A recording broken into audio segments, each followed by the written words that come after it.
আমরা আমরা এই মুহূর্তে এখানে যারা উপস্থিত নেতাকর্মী যারা রয়েছে, নেতাকর্মীদের সঙ্গে আমরা একটু কথা বলার চেষ্টা করব। দীর্ঘদিন পর আপনাদের নেত্রী তিনি উন্নত চিকিৎসার জন্য বিদেশে যাচ্ছেন। এতদিন তো তার অনেকদিন ধরেই বিএনপির পক্ষ থেকে তার চিকিৎসার জন্য বলা হচ্ছিল, বারবার তাগাদা দেওয়া হচ্ছিল, কিন্তু বিগত সরকার আমরা দেখেছি যে তাকে চিকিৎসার জন্য দেশের বাইরে যেতে দেয়নি, বিচার কার্য সম্পন্ন করার একটা অজুহাত দেখিয়ে। তো আপনারা এখন কি বলবেন এবং আপনারা কোথা থেকে এসেছেন, কেমন লাগছে? আমরা ঢাকা মহানগর পূর্ব থেকে আসছি, ছাত্রলীগের জয়েন্ট কর্মীর সাথে। অবশ্যই ভালো লাগতেছে। আর ম্যাডামরা এতদিন যেতে দেয় নাই, এখন সুযোগ হয়েছে।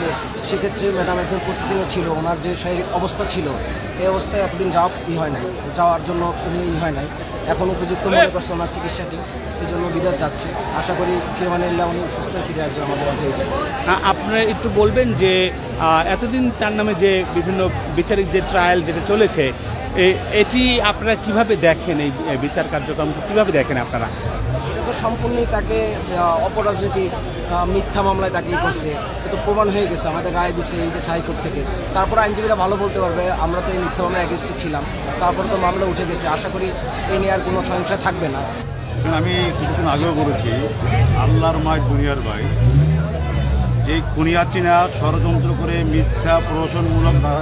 মিথ্যা মামলা দিয়ে দেশনেত্রী বেগম খালেদা জিয়া 7 বছর কারান্তরে রেখেছিলেন। আজকে সেই দেশনেত্রী বেগম খালেদা জিয়া দেশের মাটিতে মুক্ত, কিন্তু খুনিয়াচিনা কিন্তু দেশের মাটিতে নাই। নির্বাচন নিয়ে অনেক কথা উঠছে, সামনে যে নির্বাচন, আপনারা আসলে কার নেতৃত্ব বেশি পছন্দ করেন? যদি আমি বলি তারেক রহমান কিংবা আপনার নেত্রী, কাকে? না, এখানে তো তারেক রহমান কিংবা দেশনেত্রী খালেদা জিয়া তো আলাদার কিছু নাই, দুজনে একই আত্মার লোক।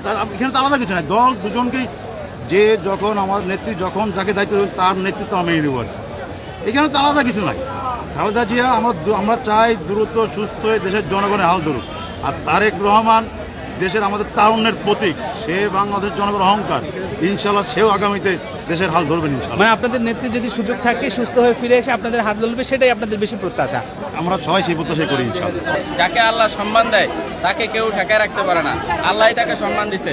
কাতার এয়ার অ্যাম্বুলেন্স, কাতারের বাচ্চা, ওনার জন্য আজকে যে সম্মাননা দিছে এটা ওনার পাওয়া ছিল।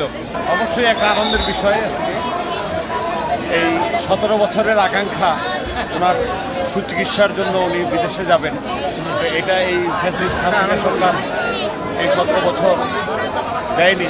নানান রকম জুলুম নির্যাতন অত্যাচার করেছেন, জেলে বন্দি রেখেছেন। আজকে অবশ্যই আমাদের এটা প্রাপ্তি, দেশের কল্যাণের জন্য, গণতন্ত্র মুক্তির জন্য, বহুদলীয় গণতন্ত্র প্রতিষ্ঠা করার জন্য এবং সংসদীয় গণতন্ত্র প্রতিষ্ঠার জন্য উনি কাজ করে গেছেন। এবং এই ফ্যাসিস্ট হাসিনা প্রশাসনের পরে এই 17 বছর ওনাকে কথা বলতে দেওয়া হয়নি, জেলে বন্দি করে রেখেছেন। আমাদের কর্মীরা চাই যে সুষ্ঠুভাবে সে ফিরে আসুক, আবার এই হাসিনা সরকারের বিচার হোক। জীবনের সাথে চলে hi-fi, all time healthy life। নিশ্চিন্তে খান, স্বাস্থ্যকর অল টাইম পান।